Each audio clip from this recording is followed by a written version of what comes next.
Well, it's been a very long time since we've had Red Elk on. His last appearance involved, without question, the best explanation we've ever had of what shadow people are and are not. You may recall we had all sorts of people sending in photographs during the course of the program when Red Elk was on, and Red Elk is back tonight. That was an amazing program. Red Elk, it's good to have you back again. Where are you physically located? Between Ellensburg and Cle Elum in eastern Washington, literally right alongside I-90. That's up in Mel's Hole country. It is, yes, and we've just recently been there again. Again?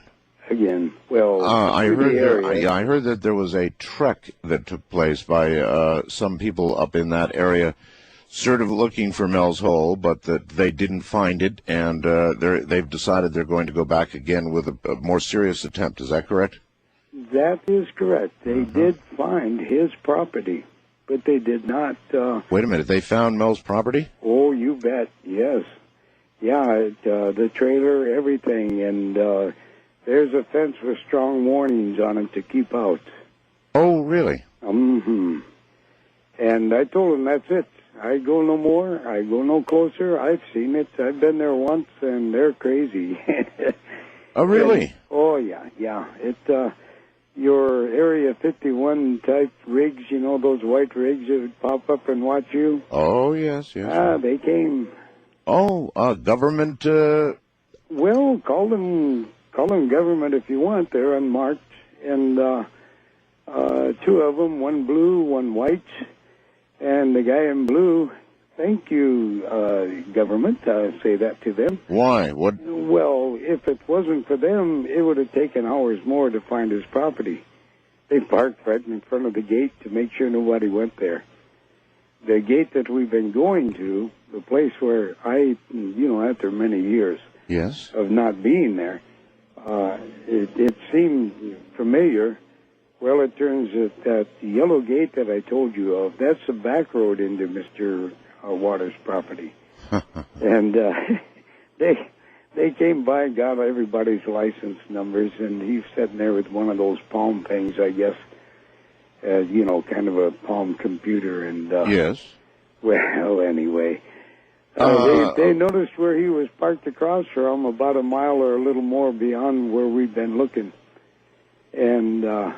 they get pictures of it. If anyone's interested, it would be on the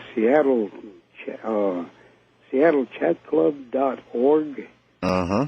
And really, well, anyway, again, thank you, Mr. Government. So you would say you've seen enough that you believe Mel's story is true? Oh, the only problem with Mel's story that I've seen enough to know that that's true. According to every description this gentleman has given out, old trailer, the whole bit, there seems to be a brand new large building on that area with a great big barn. Really? A few horses with a fence. And, fence is a corral around the horses. Mm-hmm. Are you familiar with corrals, Mr. Bell? Oh, yes, very familiar. This corral is 3 feet high. 3 feet high? Mm-hmm. Gee, what are we corralling in there? It's a good picture from the air, Mr. Bell. Red Elk, if this hole is there, and by the way, Mel has since described a second hole. Yes, I heard that. You know that, right? Yes. The stories that have gone, for example, with the second hole, which is allegedly here in Nevada, are really, really incredible. I trust you've heard them. Not the keeper of the tunnels or nothing. Yeah, that's right. You're the keeper of the tunnels.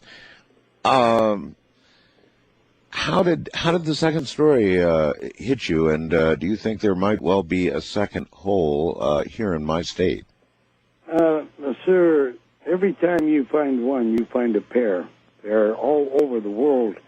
Kind of, we call them the nostrils of our mother. The nostrils of our mother. Earth, yeah. Ah, that sounds one good. discharges excessive, harmful if you want, or like what would be viruses. You know, I'm not saying they are. It's just like you get a runny nose. One side runs, the other breathes. And so one side runs and the other breathes. Where you find one hole, you will always find another in a 25-mile radius. And again, they are not just here and not just down there in Nevada. And they're literally all over the earth.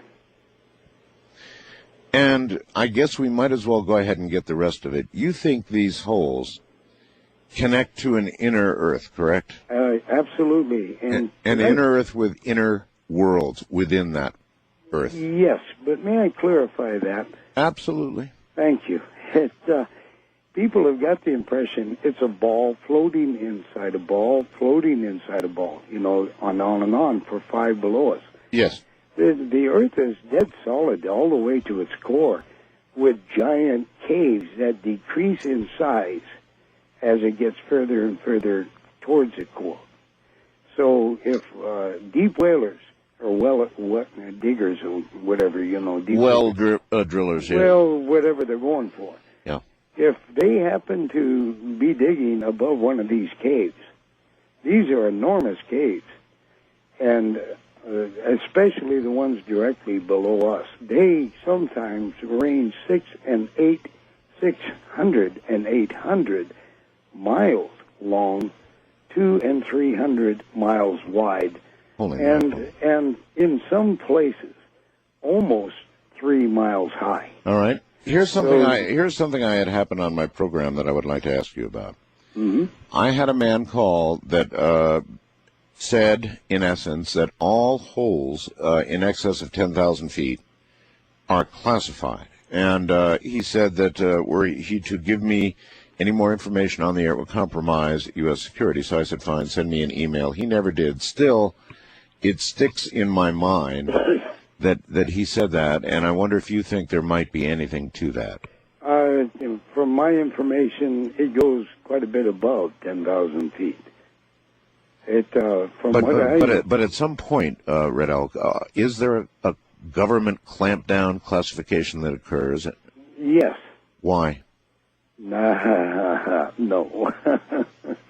No, I'll say no more. But yes. Well, I will say a little bit more. I talked about lizard people and stuff, and people really think I'm out of my tree. I know. Well, that's all right. It's my tree. It's your tree. You got that tree. Right. Yeah. And we do have interaction with these beings as well as a number of other beings. And these beings, the vast majority of them, are literally not of this planet. And the lizard beings, the Dracolians, they themselves have colonized this planet eons ago. Literally, not more than than a blink, as far as time goes, from when Lucifer came. So they are colonized now from 3 of their own planets. And to them, this is home. It's just like you white people, America's your home. You colonized it. And to the Indians, it's our home.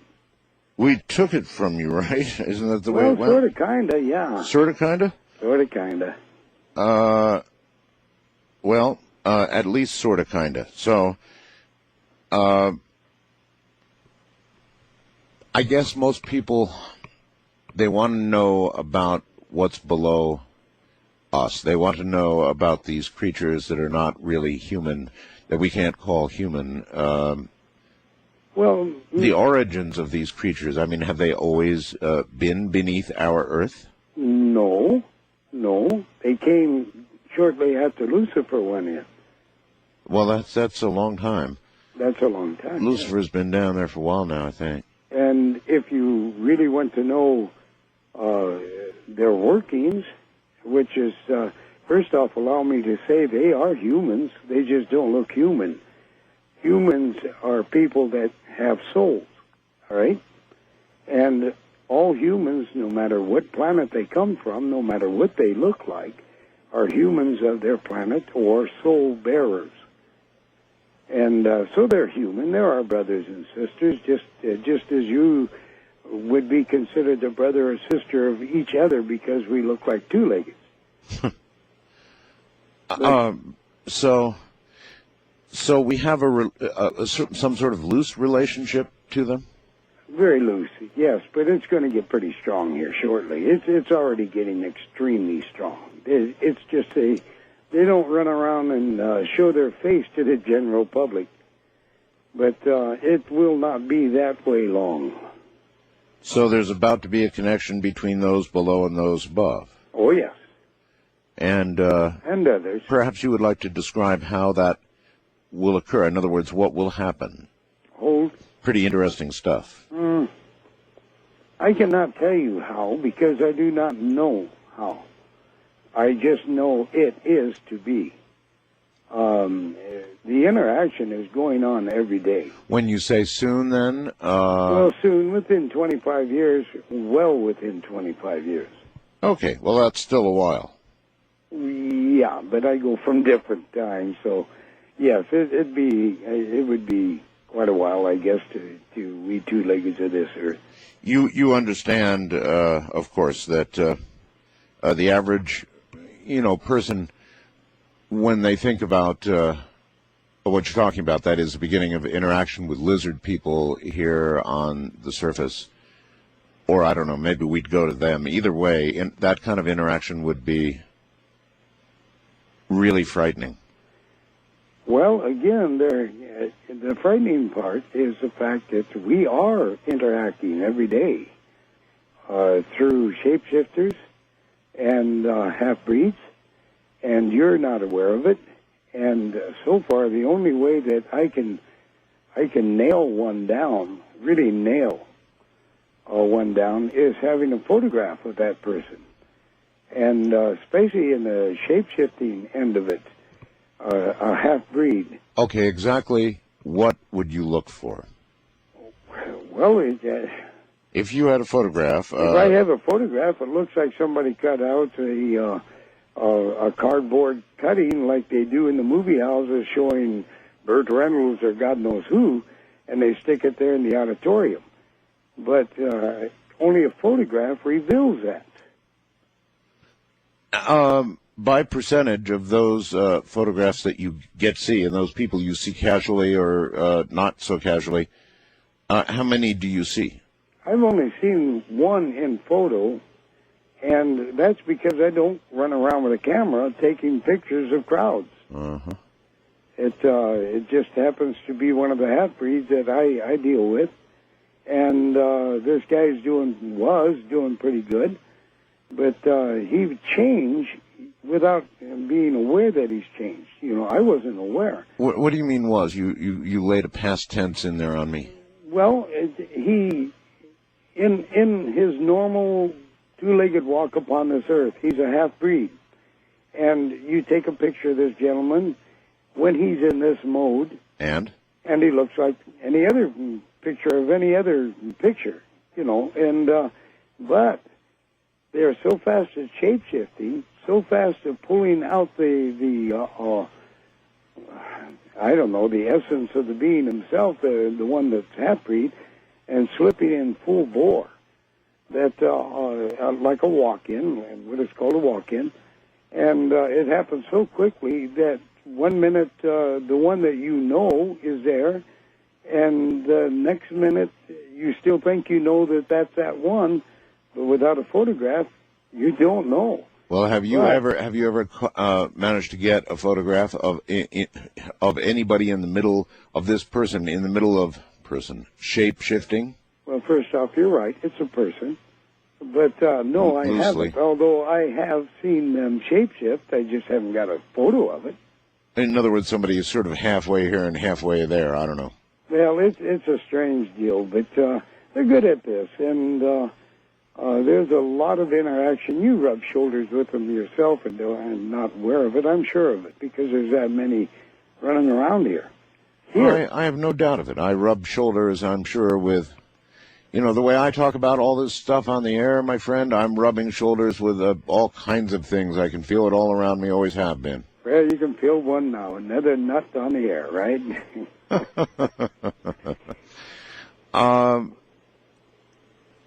You described some awfully big areas underneath the earth. Yes.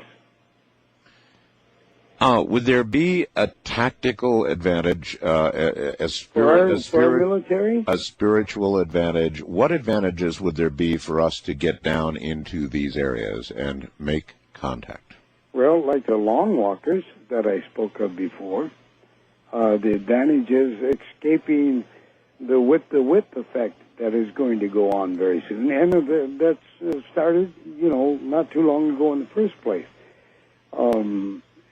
The Earth will flip or roll if you want. It will be in a jerk, mind you, stage over a 10-month period.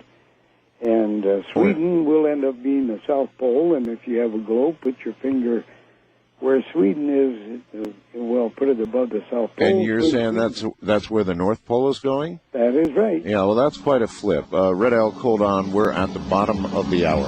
Truly an entire world out there that most don't understand. Many who listen to this program have sort of a hint, but basically there's an entire world out there that's a separate world from the one that we understand and think we revolve in proficiently.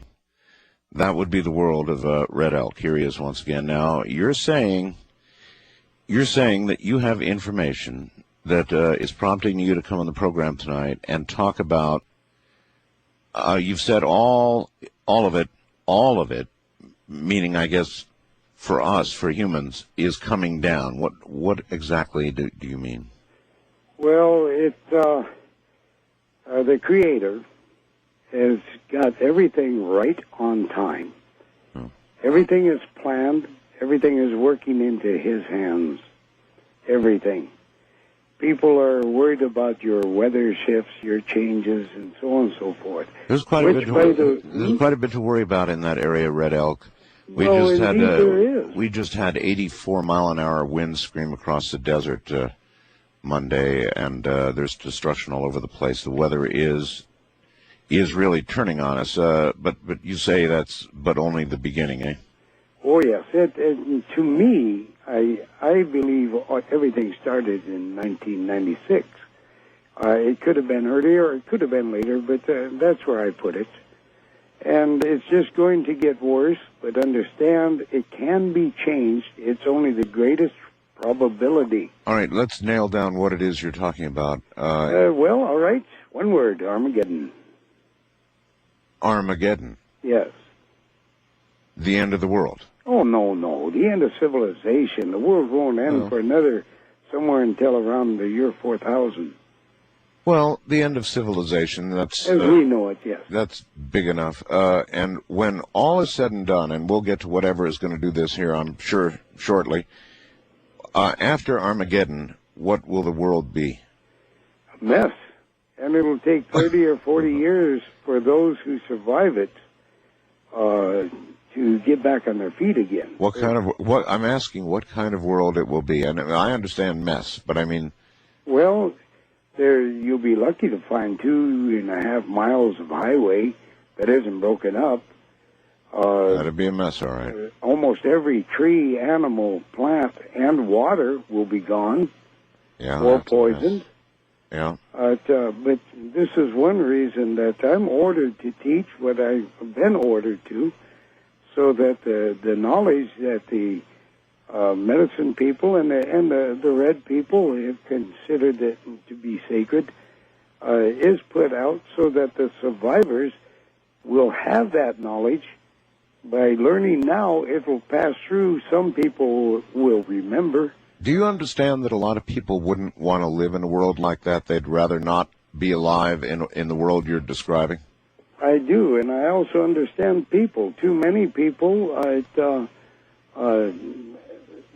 talk the talk, but when it comes to death, they sit there and fight it left and right. And you're going to have those that are going to fight it and make it through. Would it be a world that you would want to survive in? Yes. It gives you the opportunity to start. You might even be at home in that world. Me? Yep, you. I'm afraid you're right. But for a lot of people, I mean, what you're describing is indeed the end of civilization. All right, now let's get down to what would cause the end of civilization as you see it coming down. Well, it boils down to the warfare that is right now going on. It is between Lucifer and the Creator. It started all over again, and the unholy four, which are four different alien beings, including the Dracolian race, the so-called Greys. We call them insect, or I like to call them bee people. A group, the Gargoyles on that planet that's coming, that one that makes a big oval path. Gargoyles, you mean? They look like gargoyles. Gargoyles. What you are obviously referring to is the 10th planet. Mm-hmm. Yes, the whole Sitchin story. Well, I don't know the whole story. All I know is that dang thing is loaded with bear. And with gargoyles. Well, I mean gargoyles when I say bear. Yeah, they're the worst things in our solar system. They're just unbelievable. You know, let me run up and hug a lizard compared to those son of a guns. So the lizards are really almost as bad as a gargoyle. Oh, really? I thought you were going to say they're nothing compared to the gargoyles. I mean, comparing the two, I'd rather hug a lizard. You'd rather hug a lizard? Yeah. Well, so then we're in trouble beneath and above. Yes. So to speak, but, right? Less trouble beneath than above. Well, what about right here on the surface? Now, you mentioned the ongoing troubles. We've got trouble in the Middle East. Powell is over there right now, having essentially no success in stopping the fighting. The fighting is continuing. And, you know, of course, the Bible tells us that when Armageddon comes, it will come and begin in that exact area, of course. Yes. Uh-huh. They're going about that all wrong. But, again, we are on the path of the greatest probability. But it is still yet a probability. It can be changed. And we can turn everything around. You and I and the poorest nation can be living in an utter paradise if we as a mass of people would put our mind together. And Mr. Bell, you have done it a number of times on your show. Nothing at that level, Red Elk. I have done experiments that suggest what you may be saying could be true. I don't know. Well, what you're doing, my friend, is quite scriptural, but you know, two or more together in my name.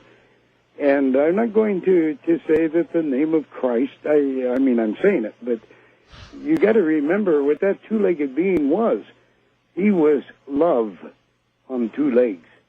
Any two together in love, in pure love, you know, not lust love or anything like that, but caring love. Mm-hmm. Then they can change much. And if we as a world could gather together in love, or the majority of us, worldwide, not just the United States, I'm speaking across our planet, and truly aim our love. You know what? I don't doubt that is right, because then all hearts would change. But, and I also don't doubt that mass consciousness can do some things that are scaring me a little bit. I'll admit to all of that even. But I don't see those hearts changing right now. In fact, if you look at the present progression of events, there's more reason to believe that Armageddon is just a tick away, Red Elk. It's easier. It's much easier to believe that than it is that all of these hearts are going to change, and the Palestinians are going to embrace the Israelis, and the Israelis are going to embrace all the Palestinians, even Yasser, and all get together and be peace. If I were a betting man, Red Elk, I don't think I'd be betting on that. Well, I would be right alongside you. This is why this is the greatest probability. This is why Armageddon looms.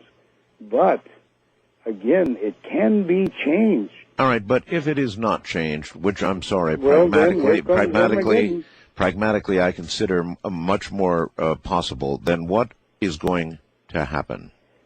Well, Mr. Bell, you don't understand the Creator's plan, and I'll try to nail it real quick. Basically, Earth is a mousetrap in space. You and I are the cheese, and all people of all the creations in planes, times, and dimensions, not parallel times, are coming here. They are at this very moment battling above and around us. And they're battling over you and I. And we're the cheese. We're the cheese. We have all the DNA of every soul-bearing being from day one, long before the earth was born. From day one, in our bloodline. And the unholy four are claiming us as theirs, and the other says, wait a minute, they've got our bloodline too. Some people don't want to go to war, but they have no choice. So literally everybody is being drawn to the cheese, to the trap. Well, I don't want to go to war, and yet I feel it is almost inevitable. Unfortunately, you're correct, my friend. Just out of curiosity, without intervention, without change, Red Elk, how close do you suppose we are? How much time is left if it goes all the wrong way? If it goes all the wrong way, that's right. Again, I am overstretching because I'm shown things, I'm told things, but I'm never given the time frame ever. And I really, and I know this deep within my heart. I know, way above knowing, I know that I'm correct. That we are within the time frame of within 25 years. Well within it. 25 years. That's not very long, and that doesn't give people with children a lot of hope. Well, there's so much hope out there. Everybody, I tell the truth, at least as I know it. By the way, I represent the inner Hyoka society. I do not represent any American Indian tribe or nation at all. This is my society that I belong to. And under that, I want to make it clear, under that, this is why these things are being brought out. Well, you call yourself a contrarian, right? Well, I think you called me that. Well, I read. Yes. Well, I just read your introduction here. I don't even know what contrarian means, but I'm contrary. I'm a Hyoka.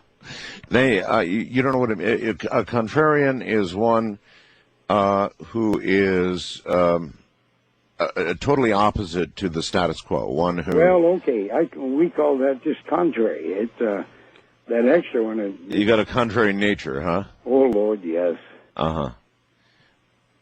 Yeah, but anyway, I'm doing this on orders, and I don't obey any man. I don't obey any man. You're doing this on whose orders? The Creator's. All 12 of us are doing it on the Creator's orders. There's only 12 inner Hyoka. Only 12 of you? Yeah, there's hundreds of Hyoka, but there's only 12 on this planet that are inner Hyoka. Where are the other 11? One's Japan, one's South America, one's Africa, one's Arabia, and he isn't there yet, but he's on his way to be there in about under 2 years. Let's see, one's in Europe somewhere, I can't remember, one's in Russia. Gee, I can't nail them all. But we all have our little areas of work. Are you in North America? Yeah, are you in contact with the other 3? 3 others? Yes. Huh. And their view? Our view is identical. We're all trained identical. Okay. Then I suppose the inevitability of this appears now even greater. Listen, I want to ask you about something that perhaps coming up after the break that was brought up the other day on the program, and I don't know if what category it fits in, but I've begun to receive emails and communications from a whole lot of people in my audience about mirrors. Now, yes, I heard that. Oh, did you really? You heard something about that? Yes, well, I heard a part of the program before I crashed, yeah. What? I'm going to read you a particularly interesting email. I've got hundreds of them now. It's one of those things that got brought up on the program, and apparently there's something about a mirror that gives one. I don't know what it does. I really just don't know. I'll read you the story and let you see what you think. But do you know mirrors to have? I know mirrors that trap events. Trap events? Yes. Well, that's very interesting. Trap events. Yes. I know walls that trap events. Mountains, valleys that trap events. Not ghosts, just the past caught on film in a strange way. Actually, there's science to back you up. I'm told that one day when we know how to do it, we will be able to actually extract memory from things like Windows, that you could actually download the memory of that window. Mr. Bell, a surprise to you. The medicine people do know how to do it. Really? Well, sir, with the Creator in all things, and with the ability to intune yourself to the Creator, you can talk to a mirror. You can talk to a road and say, where did the killer go? And the road's connected to another road and another road. Huh. And you can trace it like a bloodhound. So you can actually converse with these things. Well, sure. Even the great one, the pale one, the two-legged love on two legs. He said the rocks could shout. He talked to a tree. It responded. You betcha. You betcha. And I can guarantee there's a lot of people that come to me. I take them on a tree trip. And afterwards, I take them outside, and the vast majority speak with trees. And it shakes them up. One, the last time, spoke with a stone. With a rock? A big one, yeah. It literally became a face and spoke to him, and he came in. He came in, well, yeah, he sure, that was an experience for that guy. Now... You can even meditate sitting in front of a toilet seat. Can you imagine that? Well, there are some things. There are some things perhaps better not imagine. For safety here, let's get back to the rock part. What did the rock say to this person? I don't know. It was all on film. Not the people went out at my orders after this little exercise I teach. And all of them went out. One had so many things chatting, he couldn't decide which one was chatting at him. So he got a lot of nothing in the long run. But I knew one would be speaking to a rock. I had no idea who. A lot of people, really, and I'm certainly included in that group, trust me, would want to know what a rock has to say, or even... Actually, sir, you and I, the human race, are far dumber than a rock. Oh, a bag of rocks, huh? Just one. We're dumber than a rock. In what sense? Well, first off, you got to recall the rock, no matter its size. It breathes. Yes, really? Well, yes, really. It rocks and rolls and becomes smaller and smaller and becomes sand and then mixes with organic material and becomes mud and dirt.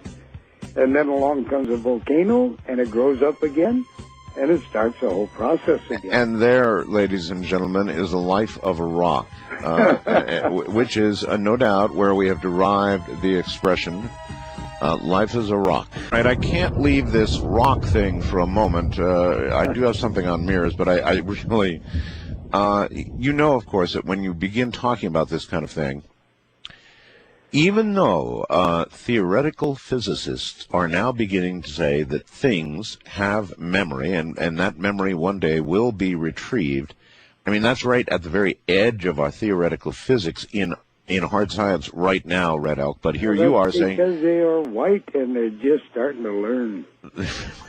Because they're white and just starting to learn, huh? Yeah. You wouldn't think that a rock as a whole would have a lot to contribute. Now, some rocks perhaps more than others, depending on where they've been and what they've been doing, I guess. But I'm serious. What could be derived? What information, if you could communicate in some manner with a rock, could you possibly get? You speak as if I don't. If I could. No, I do. And I'm sorry. I don't... To do. I don't mean to sound doubtful. I'm trying to ask an honest question here. All right, here's one instance. I was working on a construction site. I'd been ordered they had made a ditch, and I'd been ordered to dig out this rock. Okay. Well, dang, I was in my second day, and it was not a big rock. It wasn't even half my size, It was a little, I doubt if the thing weighed more than 42 pounds. What do you weigh? All right. Well, I'm down from 293 to 178. Well, so that would still be a pretty good sized rock. You're under. Well, I'm talking size-wise, not weight-wise. Oh, I see. All right. Okay. And anyway, man, this thing was getting me ticked off. And boy, I got so darn mad at it, I started talking to it and really lambasting the poor bugger. Why? Wait a minute. Why were you upset with the rock? You want to dig a rock that size for 2 days? Oh, absolutely not. No, neither did I. So and I was out there in this heat digging this stupid thing. Oh. And it was just hanging on to the earth. It was like it had arms. I've got you. And finally, I really lambasted into it, and the darn rock said, I am holding the roots of that tree. And you could get the idea of it pointing to that tree. So the rock told you that it was an important aspect of the tree. That is correct. So then what did you do? I said, to heck with you. I got a job to do, and by golly, let go. So you're coming out of there, or I'll blow you to bits. Just about. If I had the dynamite, I would have done it. I'm sorry, I shouldn't laugh, but you know how people are going to think of this, Red Elk. I guess some of us, in the same sense, would talk to a rock like that. I mean, we might, but we would not. Mr. Bell, all medicine people talk to things that you think a piece of wood is a tree is sure a living thing. Well, Red Elk, I talk to my car. You talk to your cat. I've got to be, but I've got to be honest with you. My car, at least as of yet, has not responded in any way I can discern. Well, someday, if you break down in that desert of yours, I did once, yes. Well, talk to the park, talk to the Creator, who's in all things. Actually, when it broke down, I did talk to it. I mean, I got up on the mountain, and the fuel pump went. I mean, it was brand new, right? And the fuel pump went, and I said a lot of things, probably most of them really unkind, for several hours. My wife and I both did. In fact, she had words with it as well, but you see, it didn't answer. Well, I've literally had the same problem, a fuel pump, just making a small pond under my truck. And no money to fix it, no way to get it fixed. Very bad. So I walked around it and prayed and spoke with it in prayer, knowing that I am praying to the God who is in all things, the Creator who is in all things. So you prayed to or for your fuel pump? I did. And what happened? It stopped leaking. I drove all the way home on an empty tank, some 47 and a half miles. Well, now it said empty on my gauge. Very impressive. I got to my driveway. Yeah. I got out. I shut the door. Bang! It started leaking again, and it was so dry it only leaked the gasoline that was stuck in the uphill side running down of gasoline of the fuel line. Well, then maybe it worked. In my case, I really only transmitted very negative things to it. Increasingly negative, actually, as the hours wore on, and into finally this guy with this big flatbed thing comes along and hikes it up and takes us to a place where I said further unkind things about it, to other people, in fact. Anyway, it's a long story, but it never worked out well. Next time, maybe I'll try a different approach with it. Well, you know, Mr. Bell, there are no accidents. You learn from every aspect of your life if you got half a brain. Yeah, well, I don't know about that either. Well, you should learn. You know, bad things happen to people, and it's not until maybe years later that they realize how they've grown. All right, I want to read you something, and I want you to digest this and tell me what we're dealing with. I'm going to do this. I think I'm going to do a program on this subject Friday. I have been receiving some of the most intriguing emails since the subject was broached in an open line segment last week, and I knew this was going to blow wide open. And well, here, listen. Dear Mr. Bell, recently you talked briefly on your show about people who have had strange experiences with mirrors. I'd like to share with you and your listeners something strange that's happened to me over the period of several decades, actually now. Some years ago, whenever I'd look in a mirror, I would see this relatively good-looking young man looking back at me. Now, I came to accept this as pretty close to reality. When I'd smile, he'd smile back. Kind of enjoyed looking at mirrors. I even looked forward to my encounters with this young man. After some years, the young man disappeared. And suddenly one day I looked in the mirror and I saw this ugly old fat man staring back at me. Somewhere in the eyes I could see the vestiges of the younger man who used to inhabit the mirrors. But this was and still is in no way any reflection, no pun intended, I guess, or any sort of reality. No matter what I have done, the young man refuses to resurface.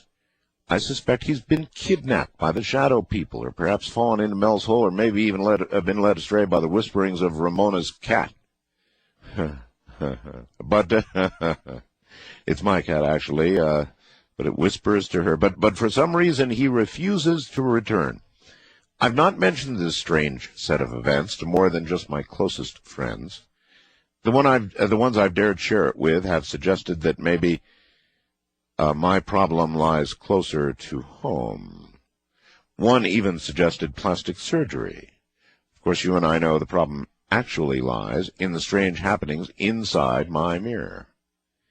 I thought maybe you should warn your listeners to watch for this kind of thing. It can ruin your day. Signed, Rick. Now, there's a hell of a story, huh? Yes, especially signed to Rick. It sounded like some crazy old chick. No. I'll be darned. No, but, I can explain some of this, I think. Be my guest. Well, sir, I have gotten three, they call themselves physicists. Yes. It's kind of a hard word for me to say. Okay. To say, yes. And they want me to train them.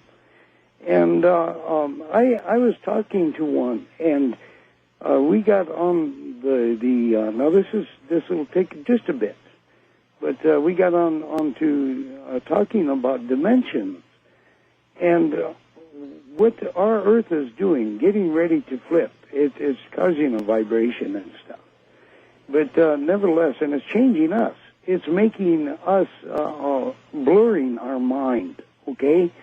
So that we're starting to see things that were unseeable, know things that were unknowable, except for people as myself and others in medicine and in deep Wiccayan or holiness, and deep meditators, deep thinkers. And this is what's helping cause it. But on this talk, I asked him, what do you see dimensions to look like? And he said, well, Mr. Red Elk, it's to us, or at least to me, like a ribbon. I said, this is good. I do too. And I said, what about the ribbon? How many sides does it have? And he says, it's got 2 sides. And I laughed, and I said, come on, use that physicist thing brain. I said, you say 2 sides, think again. And he thought, and then it clicked, and by golly, the up, the down, and each side of the ribbon. And now this guy's improving, right? So now he's got 4 sides of the ribbon. And I said, great, now think again. And he couldn't get it. There's the inside. Now understand it. Look at it as a wide ribbon that is wavering. He sees it as that, wavering, weaving, but turning around about itself, tying itself in light knots, untying itself, and every time it rubs and twists and turns, it creates holes or rippings of veils, if you want, where things become clearer that were never seen before. And because... well, is that what's going on with the mirror? That's right. That's just part of what's going on, Mr. Bell. Well, I am getting a ton of reports about some really strange stories in mirrors now. This sir, is just you're just starting. You're within the iceberg, but still on the edge. There's so many things that are going to be happening that through this dimensional shift, through the mousetrap and the cheese, and all coming to it. It's all related. It's all metacriation, and it's all for the great shift that's coming on our planet. When people say to you that you're nuts, what do you tell them? I just kind of look at them in the eye and put my finger to my lips and go boo boo boo boo boo. That's well, I don't know if that's a big improvement. No, but you just let them continue with what you consider to be their delusion, right? Well, they have their opinion. I have my opinion. I know rocks can talk. I have been helped by rocks. I've talked to water, told not to drink. I am polluted. Go down the road on an unknown road. So in other words, you have had water warn you. Not just warn, but actually audibly speak. Direct you to a better source. Yes. Oh, no, wait a minute. You said audibly speak. Yes, now, audibly do you mean, in my head. Okay, that's what I was going to ask. In other words, it's not just the sound of the rushing water forming a voice saying... Yeah, right. All right. This is in your head. It actually appears to you. But I guarantee you know it's not your thoughts. Well, there's so much out there, Mr. I know this is out on the edge of all things that we could even remotely consider possible, but again, it doesn't really get in a giant dispute with current theoretical physics. And there are a lot of things we don't know, and it may well be that things can transmit information to human beings. I don't rule that out. But Mr. Bill, there would be a lot of murders, a lot of missing people found, or at least alive or dead, if people would just learn how, and it can be done. There was a program a few years back, one of these these wanted, or mystery things, and a lady had disappeared up here in this state in eastern Washington. Her bones have called me for years. Her bones? Yes, she was murdered. I've seen how it happened. I saw how she was lured there. I saw where she was buried. I know where she's at. And I know so much they'd nail me for the murder. My wife has asked me over, at least at minimum 3 times, honey, why don't you call the police and tell them where it's at? And I says, I don't want to get arrested, All right, then, Red Elk, I'm going to read you something else. I was going to hold this for a future date, but I cannot resist. This appeared in a Manila newspaper, on March 4th, 2002, a Manila newspaper. The headline is Mysterious Voice Leads to Mass Grave. A mysterious voice heard by a woman was said to have led authorities to a common grave in the central Philippines, a province which was allegedly used by communist guerrillas in its purging campaigns. Now listen, a woman in her 30s who introduced herself simply as Eiling Inday told reporters who visited the unmarked common gravesite at a remote village in Maban, M-A-U-B-A-N town, that she had recently had paranormal experiences. Quote, I kept hearing a mysterious female voice calling for help so that she and her companion could rest in peace. The voice asked me not only to pray for their souls, but to search for their grave, she added. She said she sought the help of the military, who sent soldiers, get this, to dig an area close to this woman's house in the San Miguel district. Colonel Efren Oban, task force commander, said they knew the area had been a communist rebel camp during the 1980s. Even though I suspected the grave was a mass burial site of the NPA, New People's Army, I was still surprised when we discovered the piles of human skeletons, he says. The remains of 5 people thus far have been dug up from the common grave. A separate pit contained belongings of what the military claimed were victims of communist executions. One of the skeletons was presumed to belong to a woman because of the pink stripes on the blouse that was there and that was still intact. It appeared they were executed hastily, and in fact, they are just simply shocked at what this woman has led them to. But she says that a voice led her to lead the military to this mass grave. That's a story from Manila. Red Elk, that sounds an awful lot like what you were just talking about. Well, Mr. Bell, yes. Let me make a comment here. For all people that are listening, please. Christians, I myself am a Christ follower, a Christian. That's what the word means. But nevertheless, that's neither here nor there. But the world of Christians say that to talk to the dead is ungodly, unholy, and blah. That's right. On and on. That's right. But I say you believe the Word of God. Oh, yes, 100%. Absolutely. And I tell them flat out, I look them in the eyes and I say, sir or ma'am, you are a liar.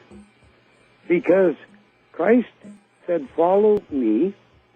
And what are you going to do about this one that says, follow me, do what I do, learn what I learn, and he's up there on the mountaintop talking to 3 dead guys. Red Elk, on that note, hold it right there. That is my guest, Red Elk. And we are talking of all kinds of very strange things, which will continue if you'll stay right there. I'm Art Bell. Red Elk, you're back on the air again. Okay, let's wrap this little piece up. I'm not off of the subject about your mirrors. Actually, we're right on it. We're weaving a story. And this woman who heard this voice, she's probably Catholic. Most of those over there are. The majority of Filipinos are Catholic, yes. Yeah, not all, but most. The majority, yes. To come forth with this, is scary to her.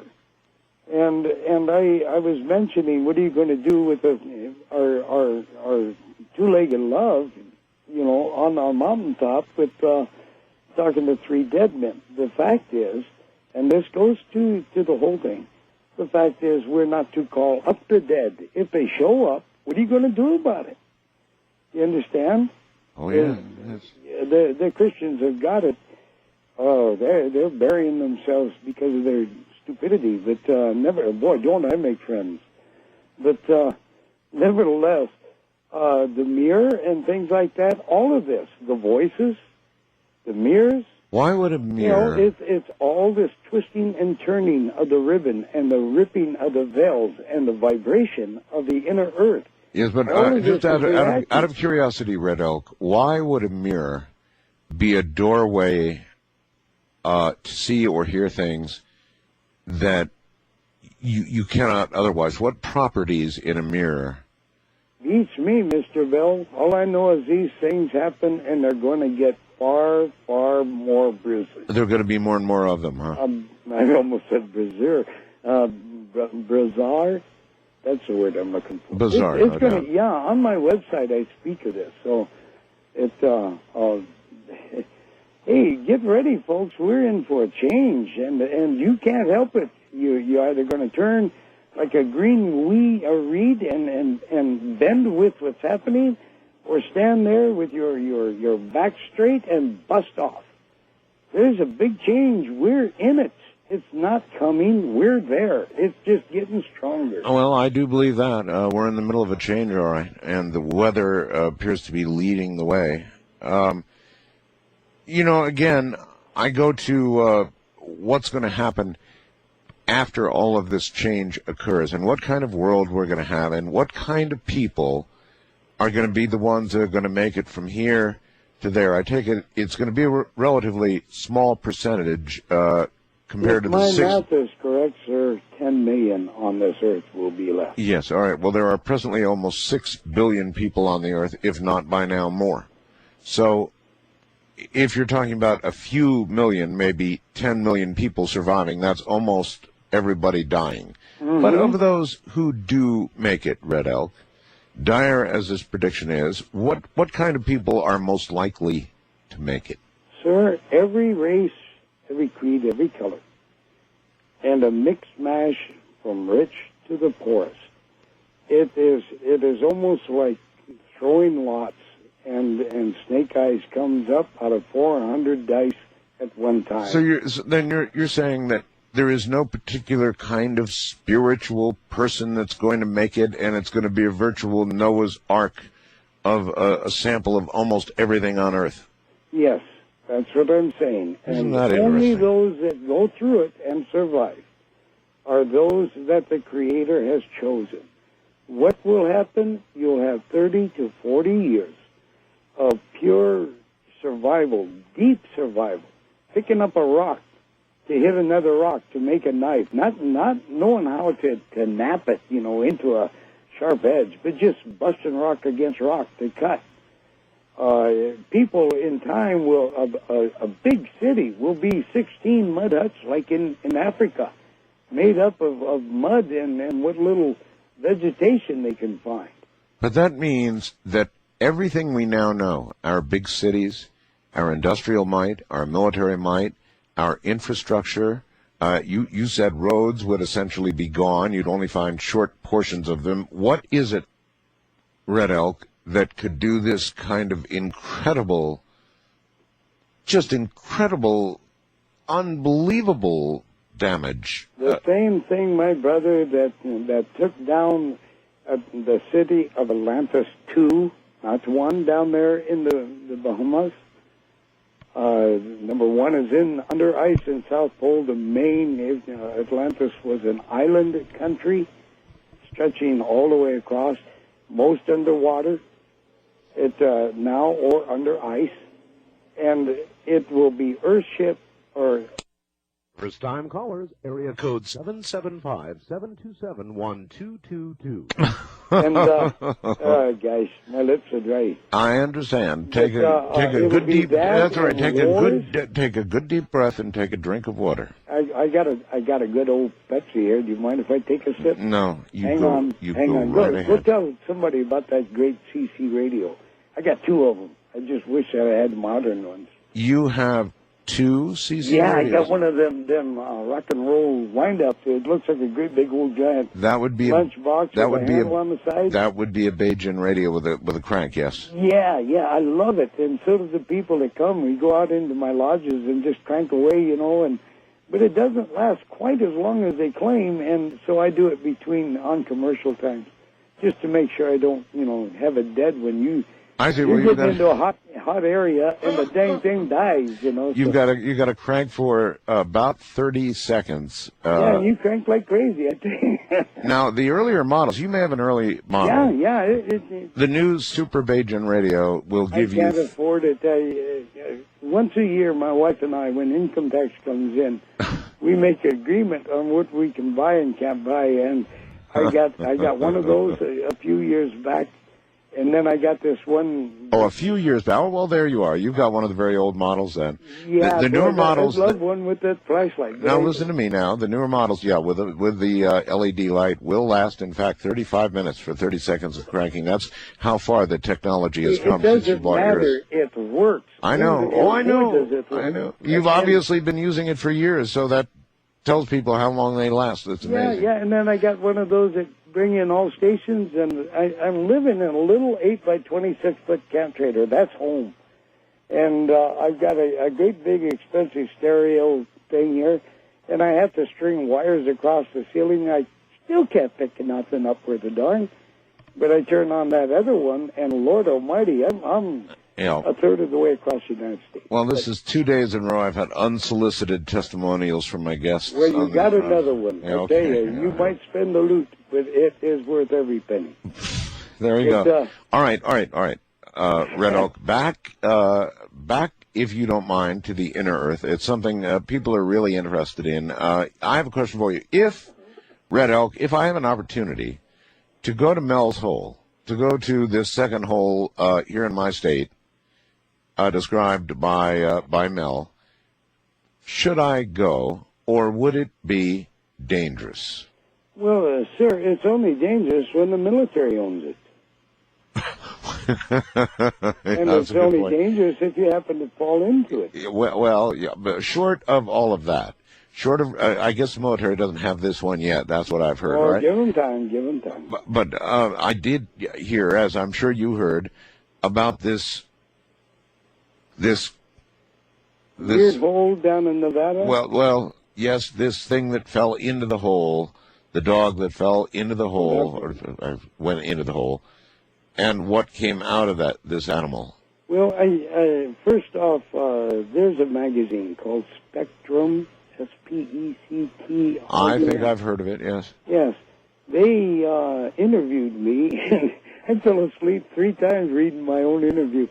And I did, but boy, am I a mouthy guy. What did they interview you about? But anyway, that's, everything, these tunnels and everything. And I explained that. I explained how it cuts through very many parallel times, blowing out these strange coins, and if that dog did come out, why and how it managed to go through that from death to life. What Mr. Mills was talking about down in the new hole with this poor sheep, by the way, the sheep did die of a heart attack. That's right. Of a heart attack. Yes. The fear was so great it couldn't take it. And what that beastie little thing was, I asked the inner queen, what was that all about? And she told me a new name I'd never heard of called rock flyers. And they are a form of angels.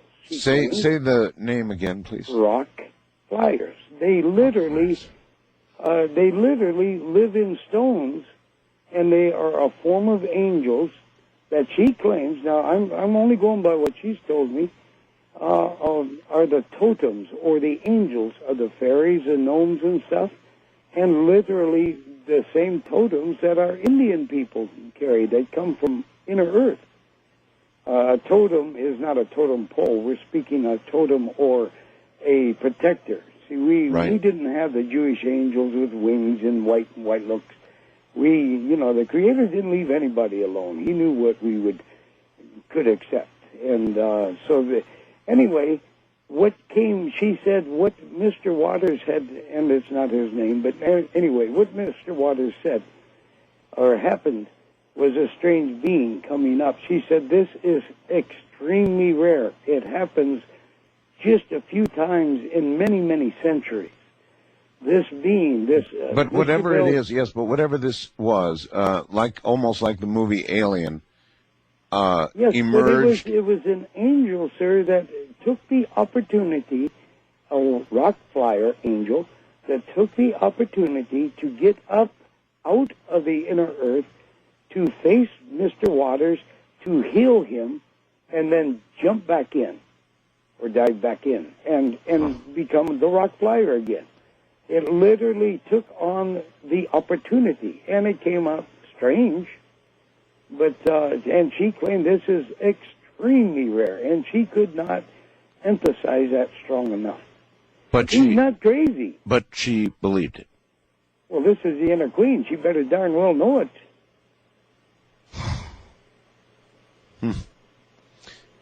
You realize, to most people, how crazy this whole inner earth thing sounds. Well, look, Mr. Bell, inside the earth, where the lizards have claimed their realm, it is really, our own military should learn this. They walk down through the tunnels that connect their caves and homes in the caves. And it's really strange. Their body heat or whatever lights the tunnels about 20, 30 feet in front of them, and it goes out about 10 feet behind them. And even though you and I would, peek our head up and look at the tunnel, you couldn't see anything. You're so far down, you'd poke your eye. Well, that would seem like an appropriate evolutionary path for a being that lived beneath the ground where there's not light as we understand it. Yeah, and it's a phosphorus green, and you can read by it. And these Dracolian people, you got to remember, they're just because they look kind of stupid, scary, it does not mean they're dumb. And by the way, they are the ones that have tremendous amount of reason for these inserts these people are having, that they're getting. These little pieces of glass-like things that are put in ears and arms and whatnot. You're now referring to what we call implants, yes? Yeah, that's the word, yeah. Uh-huh. And you just don't realize what these people do, these inner beings. They walk around in these tunnels, and if they get a hunger, a thirst, if they want a shot of liquor, they have actual machinery. Like you and I would go to a motel and go and get a pop out of a machine. Yes. They would go down the hall, go to a machine, and they got little bells and whistles on it, little handles and all that jazz, all electronic.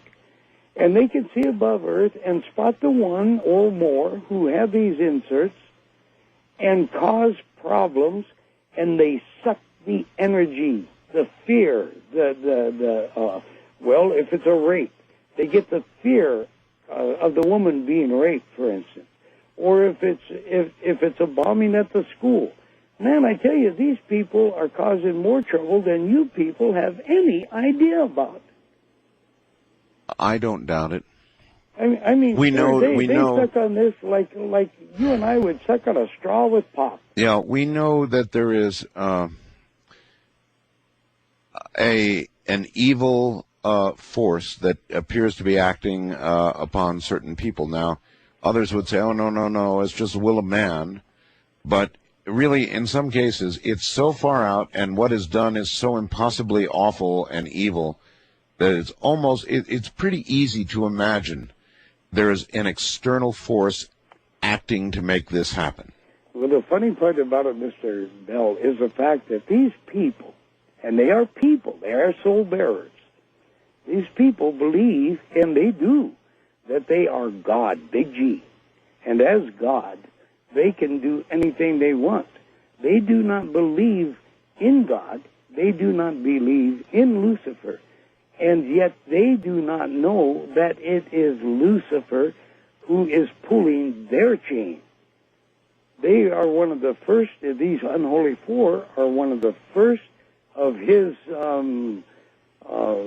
race's takeover. So race takeover. They are, in modern parlance, unwitting dupes for the devil. Yes, but they don't know it. They're so stupid, they just have no idea. And they, in their so-called godness, they do anything with you and me that they want. And there's an easy way to get rid of these darned inserts. And that is? Well, it's all mental. Everything that we in medicine people do. is all mental. You can make them absorb into your skin and go out the drought or in sweat. You can literally make them turn into what would be, well, they're not that size, but just as an example, Is from that a the grape to a raisin. Is that the purpose of the sweat lodge? No. Well, you said make them disappear in your sweat. Well, take a leak. Go to the bathroom. I mean, I was trying to be nice, you know. I see. I'm It even absorbs sorry I into your asked. body and goes out the drought. Yeah, I thought we were talking about sweat lodges. And you can change them from what, grape to raisin, or you can do the cool one. You can change them to gold, and when they... Well, listen, I've got to take a break here and go get rid of a devil, and we'll be right back. My guest is Red Elk, and I am going to turn him over to you. This is your opportunity. You've heard some absolutely off-the-wall, wild stuff tonight, and you can either regard it that way or think that you're hearing something that you can relate to. It'll be interesting to see exactly what you think it really will. So coming up after the break, we're going to the phones with Red Elk. All right, I thought I would take Red Elk now and put him on the telephone with some of you out there. How about that, Red Elk? Could you wait just a few short minutes? I'm in complete command. Yes, I can do whatever I want. Well, there are some things that I would like to put out to you. First, sir, I finally got to the bottom of the December show's mail, where at least I could actually see the bottom of the last box. And danged if you didn't play it again. And people are, I still haven't got done with December mail. And people are wondering, and I'm getting some angry letters. And my gosh almighty, we had to rent an outhouse because our little bathroom in this trailer is packed with mail. Both back seats are packed with mail. I pick up mail every day. Sir, I started that because I wanted to make this postmaster, get off his duff and do something. And, oh boy, it worked. But talk about white man's revenge. It sure backfired on me. Well, you're saying, in other words, that a million people wrote to you. Not a million, no, but I have shaved my finger, the thing 6 times now. Well, so do you want more mail, or do you... No.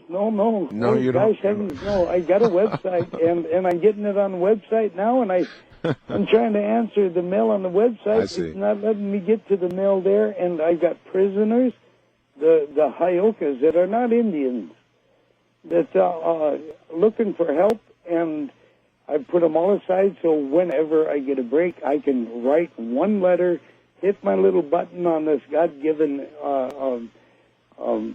computer, and Answer. send them every, all of them one time. So then do you want email? I don't want that either, but I do have a website, and what I want, sir, is I want my life back. You want your life back? Yeah, gee, I was an obscure nobody, and now I'm an unobscure nobody, so, well, gee. Well, but, a world of change here, and everybody thinks I'm making money hand over fist. Holy mackerel. Well, I don't know how you're making money. Well, I started putting these lessons out on the website that people can buy it. I have written over 700 replies on how to levitate by hand. Yeah, I know a By lot the way, of... out of all of those, over 700, I counted them. I do have 2 people doing it. You have 2 people... Yes, but that's about average. You're only going to get about... Wait a minute. After your instructions, Red Elk, Yes, 2 sir. people that are successfully levitating off the ground. And her young daughter. The daughter's real good at it. She'll get up and tell her mom, I'm going to go fly now, and take off. Levitate, lift. And the mother, she's scaring everybody. I think she belongs to these line dancers, hillbilly dancing things, Yeah. And, they click, jump, click, jump. Yes. Well, she goes so high, it scares the hell out of everybody. Yeah. Okay, and she wrote me, she's worried. What are we going to do about this thing? I said, well, that's why we don't do it in public, you idiot. Then let me understand. Then you're selling on your website, lessons. Yeah, and I got Indians ticked off giving sacred knowledge and making money, and watch out for this guy, he's a con, and all. Just because you're teaching people to levitate. Well, to them, this is sacred stuff that I'm teaching. It's sacred. So sacred. as far as they're concerned, you should not be charging people. That's right. I That's see. Right. Well, and yet it's okay that person's that got to the live. medicine man gets paid when they come to him. Yeah.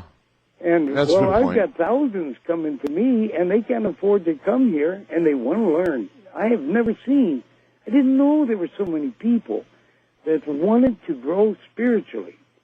And I'm only one man. I've asked for help from the medicine people, and no, they're going to let their ego control them. They're going to let the ways, if the world goes on as probable. So then they're going to let the ways die out, and our survivors, you'll be lucky if they do survive, just because of their stupid ego. So you probably don't want to give out your address so they can actually come visit you in person. Hey, they are. No, my address is. Shoot, I don't care. No, don't give it out. No, except for God's sakes, that you ought to see my website. You ought to see the guest say, ooh. Yeah, I'm sure. Yeah, okay, anything else you want to get out before phone calls? Yes, sir. Inserts, I'll finish that. You can change them to love. And when these lizards dial in on you, they think they're sucking in a good drink, and it's like bile. And it just, oh, gosh, I got them picked off. It's me. And if anybody wants to, many have asked me to come and teach, but these are all across the United States, many in each state, and I can't afford to get back to them and say, well, you get a hold of so-and-so, they want it too. I don't have their permission. But if people would like to set up chat clubs, get a gathering together where I can afford to drive there. I'm not going to fly there. I got stuff in my medicine bag. Nobody gets in my medicine bag, damn it. Mm-hmm. And I'm not going to let any of those airplane people get in it. Well, that's right. That you would have to let them inspect your bag, wouldn't you? They ain't about to. I'm not going to go, so that means I drive. What do you think they would do if they inspected your bag, Red Elk? It doesn't matter, sir. I'm just curious. Just the fact that they would get in there and touch it is against all to me. Okay. That is sacrilege. Okay.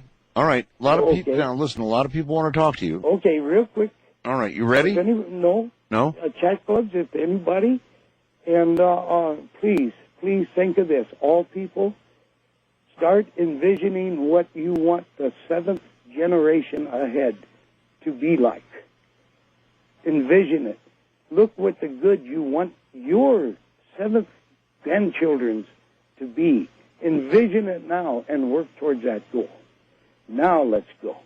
Most people can't even envision where their own child's life is going, Red Elk, much less 7 generations away. First-time caller line, you're on the air with Red Elk. Hello. Aloha, Art. Aloha. And the same to you, Red Elk. I'm Kathleen from Kona. A little aside, I did get a reply from your December show, and thank you very much. Oh, there you go, Red Elk. See, there's somebody you communicated with. Oh, believe me, I communicated with a lot. He did. Okay. Now, here was my question, though, Red Elk. I have a friend, and most recently, she, in passing comment, told me about the lizard person that she had begun seeing, and that this lizard person was in the back of her car, but has become more prominent and, as she said, a part of her family. Now, I didn't know what to make of it, so I made nothing of it to her. But if there is an upside or a downside, and if there's anything that I can advise her, how would I go about that? First off, she has a lizard showing up like that, my sister, because she has these danged inserts in her. Now, she has welcomed the dang thing. Implants, in other words. Yeah. She has welcomed this dang thing. She has put herself in extreme danger, and anybody that is involved with her will be very much in danger in time. They're making themselves known more and more. They want full control of everyone on our surface. Make no doubt about that. Were these implants, when you say she welcomed them, I mean, were they something that were put there without her knowledge? As a child. Ah. And probably, you ask her about missing time.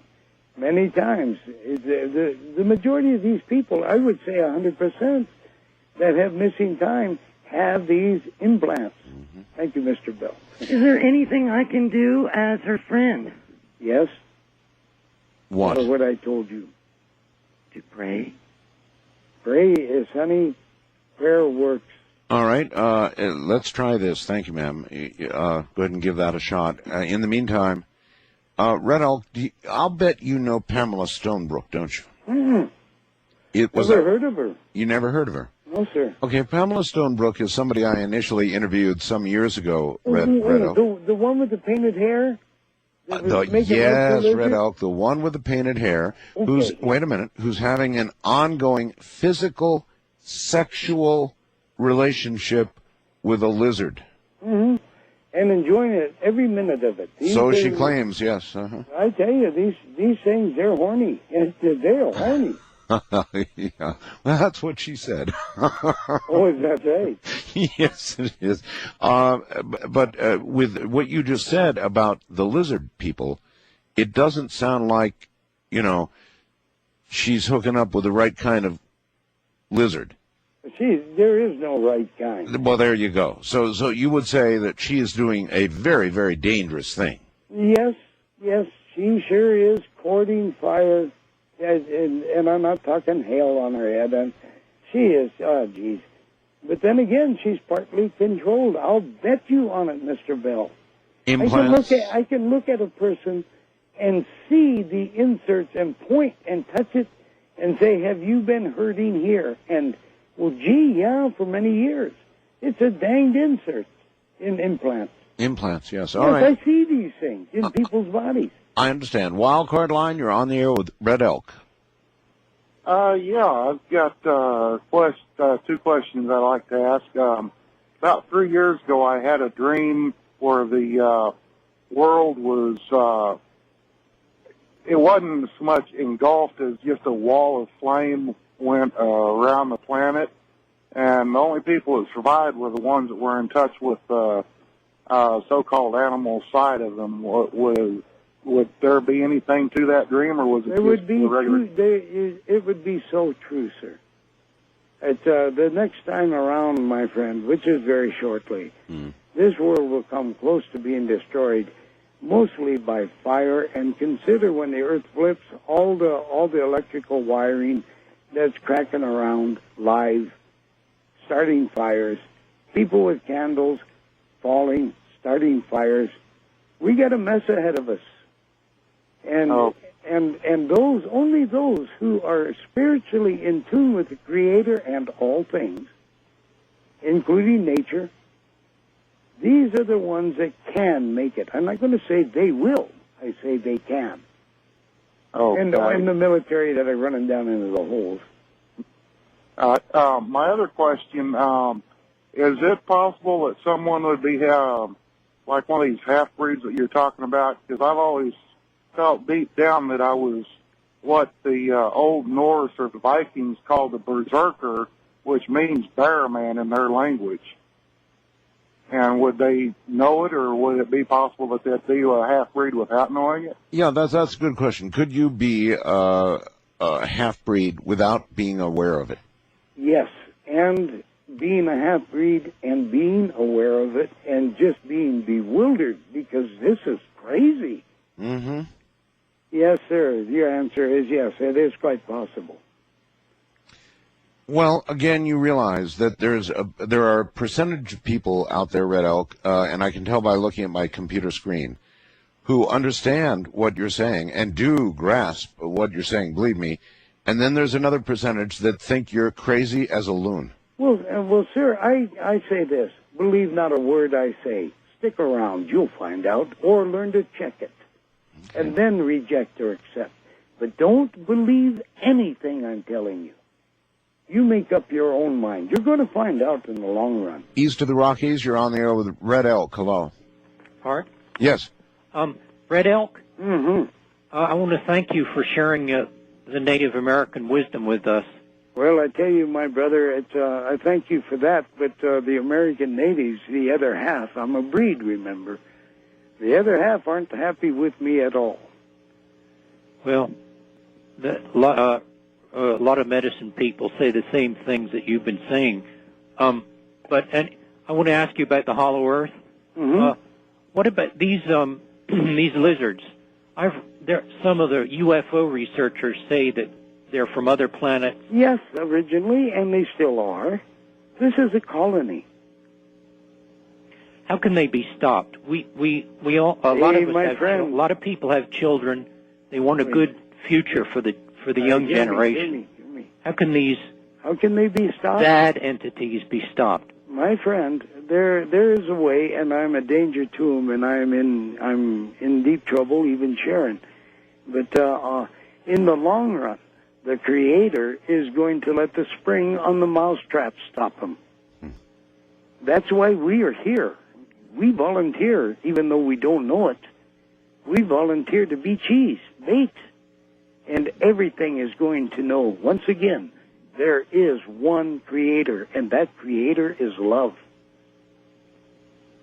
Okay. But in the meantime, there are ways to cool their thing, but to cool their agenda and their full agenda. No, there's no way to stop that. Only the Creator will do that. Let's say that you're having an individual encounter with one of these creatures. Yeah. What could you do? Well, first off, sir, don't fear. That's why they're there, to make you fear. They get to suck that energy. It's steak on their sauce. Yeah. All right, well, there you go, caller. He's basically saying the same thing he said about some of the shadow people, you'll recall, that they right on. They take the energy, they take the fear, and they feed on it. What about the Greys? Are they different? The Greys, sir, in the first place, these little ones that everybody's seeing, those are what is it when you make something out of another human being? Clones.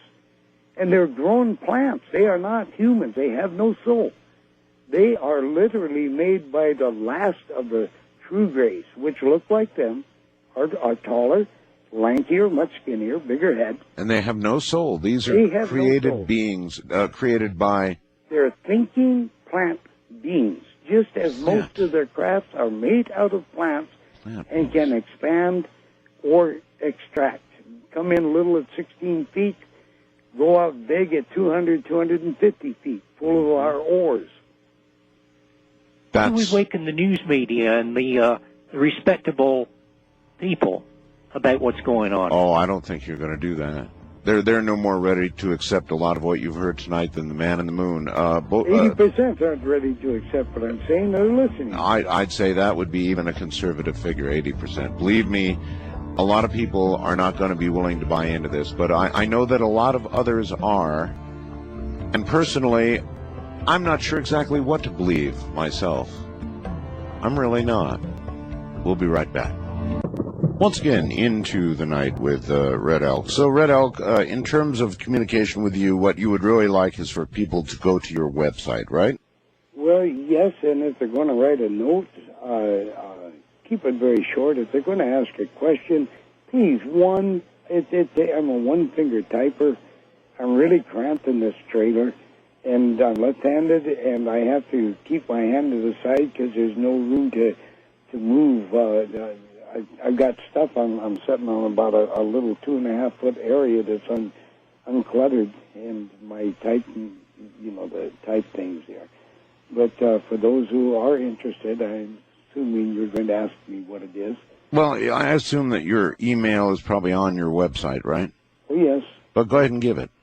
All right. My website is, the HTTP thing, and then it's all small, all together, www.redelk, again, all small together, www.redelk.org. That's really easy. That's REDELK.org, redelk.org. Yes, people make a mistake and type in COM. I know. Well, everything's COM, so I'm glad you're an org. Next time, if there ever is, sir, at your command, if there is a next time, I would like to literally take about 10 minutes, and people come on board with pen and pencil, or pencil and paper, and I will tell how to practice on-demand mental telepathy. We will break AT&T, and our government will not be able to trace masses of people's thoughts, and they won't be listening in. They just can't do it. They haven't got the manpower, and it's a matter of practice. All right. I would love to give that to the people. All right. Let's plan that for next time. Now, Yes. with reference to levitation, that is a particular interest of mine, Red Elk. You say you've taught a mother and daughter to levitate, right? Yes, sir. All right.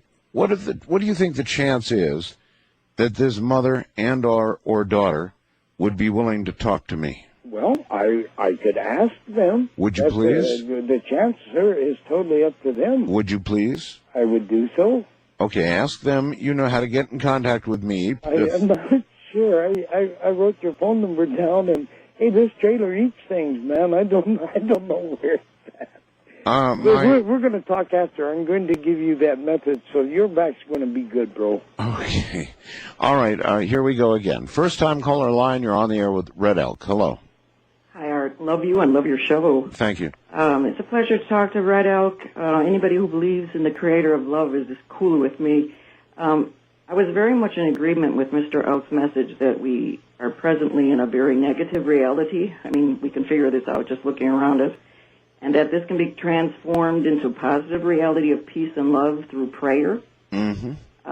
Art, you had a lot of guests on that have talked about parallel universes. Oh, yes. And, if you hook into that idea, then you can understand that maybe, possibly, we can go in and out of the different realities. And I do believe that one way is through prayer. I know, Art, that you're really reluctant and that you've done some of these mass prayer things where you've had some really weird experiences. Excuse me. And I'm not sure I'd call them mass prayer. I would call them mass concentrations. Okay. But there was certainly prayer involved by many.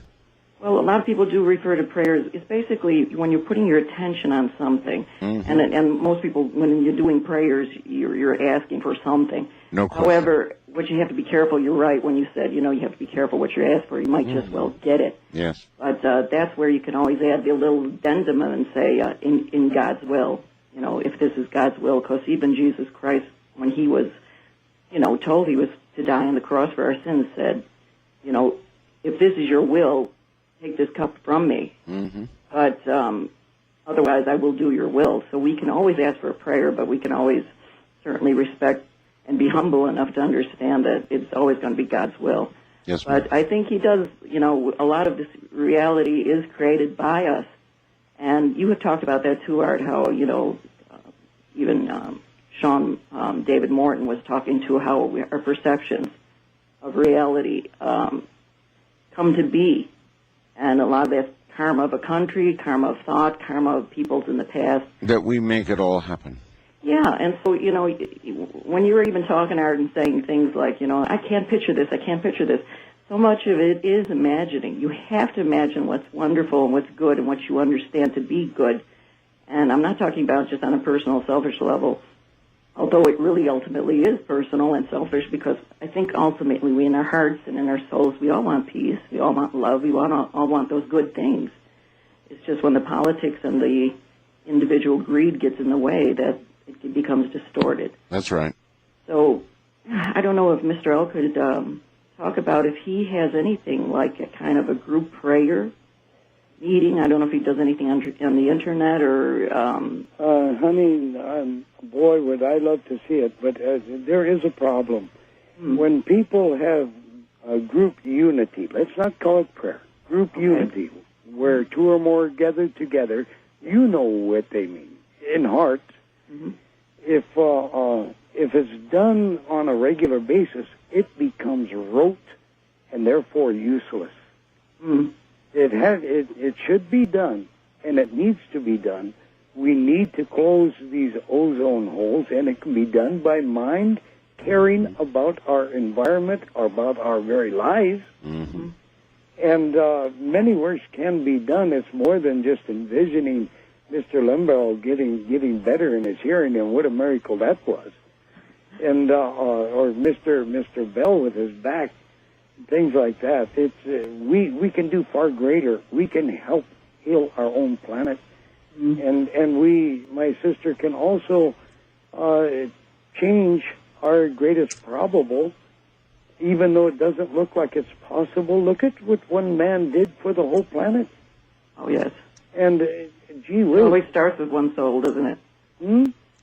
There could be great power. It always starts with one person. Yes, and it needs total love, commitment, a great desire, a humbleness of heart, and a great want, a hunger. Those people that have that and can unite can do miracles beyond miracles, because that's the way the Creator has made us and wants us to be. Mm-hmm. For Mr. Bell and your information, I would like to talk about a very sacred thing, probably one of the greatest secrets that medicine people know. The fact is, we are a dream, the Creator's dream. We live because He does not sleep. Now, everybody knows, or most know, about lucid dreaming, where you're being chased by something, but you're in a half-sleep state, and you can turn around and say, why are you chasing me? And then find out what it's all about. What you don't know is that we are living a lucid dream, not just dreaming occasionally at night. This whole thing is a dream. Row, row, row your boat. That's like that's kind of like The Matrix, the movie The Matrix. Yeah, I hear about that movie, and someday I'll rent that thing. You probably should rent it and watch it. It's that concept. Well, sir, we can work the dream. That's where we, in medicine, men and women, good and bad, sorcery or not, we work the dream. We can make things happen because we can work the dream. We know this life that you call reality is lucid dream. Okay. Wildcard line, you're on the air with Red Elk. Good morning. Yeah, thank you, Art, for taking my call. Very welcome. This is Levi. I'm on my way to Oklahoma City. Hello, Mr. Red Elk. Hello, my friend. I've come across a theory that I put together as I went down the highway, compiling a bunch of information that I've gathered up. One, that we're all made out of the same stuff that's in the table in front of you is the same stuff that's in you. And yes, when you get it's called mind stuff, God's mind stuff, His dream. When you get to the quantum physics level, the foam or the electron cloud around the nucleus, it's all made out of the same stuff. It all depends on how many electron stuff there's going around it. And it dawned on me that what if it is made out of sound? God spoke the universe into existence. That, boy, have you hit the nail on the head. There's no Big Bang. He was sitting up there twirling his thumbs, nothing going on. I don't know for how many ages. And the very existence of all creation is in the first verse of the first book of the of the Bible. Yeah. And he thought, and then he imagined, and then he created us from imagine into strong envisioning until he got it right. Instead of making the woman's boobs on the back, which would have made them fun to dance with, but not worth looking at, he put them on the front. He took his time. He got it right. And then he said, he audibly spoke, sir, there's no Big Bang. It is just vibration. Mr. Red Elk, the other place I found that in the text was where, I don't know, Jesus and his disciples going off to this town. They said, make these people be quiet lest we get thrown in jail or get in trouble. Yeah, and the rock should shout. And he said, if I'd make these people be quiet, Father would make these stones rejoice. Well, that suggests that there's sound on the inside of those stones. And intelligence.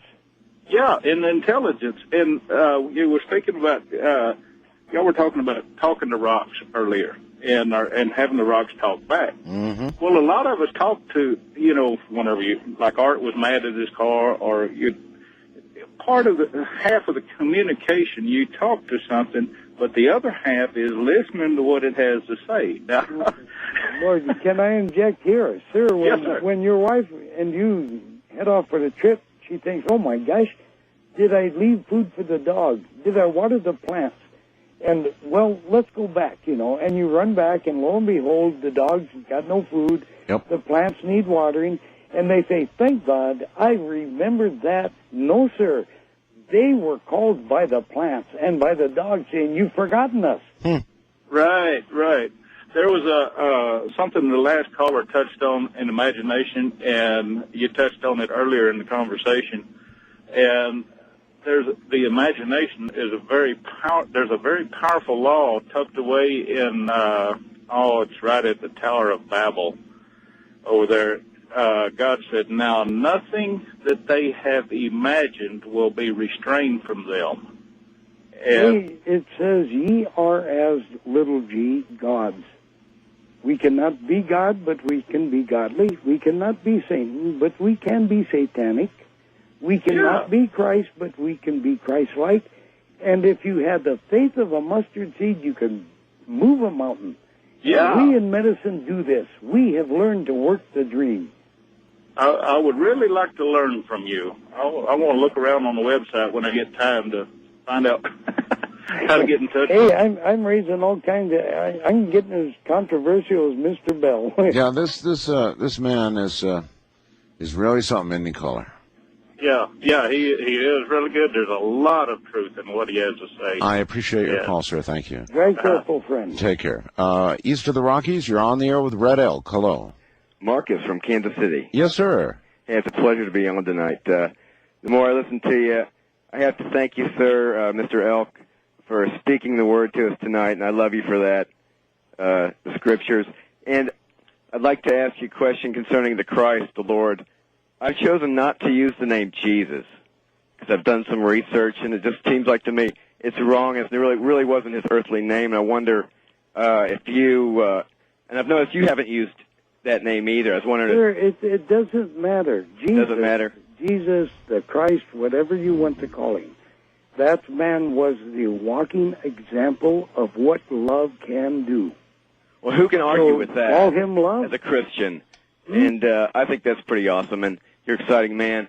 And also, I'd like to touch on, I see in the world today how things seem to be backwards. They call good evil and evil good. Oh, yeah. And the anxiety for me is very high. And you seem to have much more peace than I do, that's for sure. Can you give me any hint how to get there? Yeah, Sir, little hints or some Right, help listen. information for me, please. See nothing as accidents. There are no accidents. It's all planned.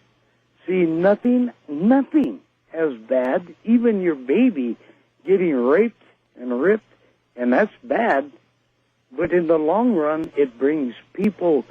It gets rid of the shaft in the wheat, and it brings some of that real weak wheat up standing tall. In the long run, there's a reason for everything. Yep, that's a very hard concept for a lot of people to And understand. it would be for me too, but I live by it. I've learned by it. Well, thank you very much. Okay, my friend. Right, take care. Yes, I believe every word you're saying. I believe that you absolutely believe every word you're saying, and I think a lot of what you're saying has an absolute ring of truth to those who have stuck around and listened. It's really interesting. West of the Rockies, not a lot of time. You're on the air with Red Elk. Hello. Yeah, I'm Walter from Mount Rainier. Yes, sir. I'd like to say the mirror. I'd like to ask him about the mirror. I've been using it for about 10 years, and I can prove the existence of God with it, real short and sweet. With a mirror? Yeah, I was studying guitar in the mirror about 10 years ago, and I was looking off to the side of the mirror as I was doing it, and I started seeing really weird evil type things coming in. Well, I'll tell you, we're headed for one whale of a show on this subject. But anyway, the ribbon does twist and turn, creating rips and thinness in the veils that are really all around us. But I asked God to come in, the Spirit of God to come in, because I couldn't get rid of the evil looking things in the mirror, and everything changed. And believe me, Art, you've been wondering about the mirror. Yes. If you sit there and look off to the side and say, Satan, come in, you're not. It'll shock you. It'll scare you almost to death. And you won't know how to get rid of it other than by saying, "Okay, Spirit of God, come in," and that's when everything changes. And it'll teach you. I mean, you don't even have to do anything. You can meditate there and feel safe, and you'll start learning things that you've never ever learned before. Now, I hear you. And I've been seeing spaceships from it. I've been learning stuff from God. And one thing about I wanted to say that I've been learning from God was you have the thing on about Fatima on there, the secrets. Third well, secret this isn't about the secrets. This is about the solar event. And God is very disturbed that the sun bounced up and down. It's on film. It's on motion picture film. Sir, I'm woefully short on time here. Yeah, we got only about a half a minute. You want to email me, and I will proceed to follow up on it. There are solar events going on right now. We have this big full halo ejection. It's actually hitting Earth right now. And we've got a gigantic solar storm going on. Auroras may be seen. Red Elk, boy, what a pleasure to have you on the air again. You're a strange sort, Red Elk, but there's stick around, and I will give you that thing. Indeed. I just wanted to tell you, you're strange, but you're absolutely intriguing. I mean, there's something about you. So I'm certain we will have you on again. In the meantime, I'm going to put you on hold and talk to you after the show. Okay? Yes. Love to all, and all love, please. Good night, Red Elk. Good night, my friend.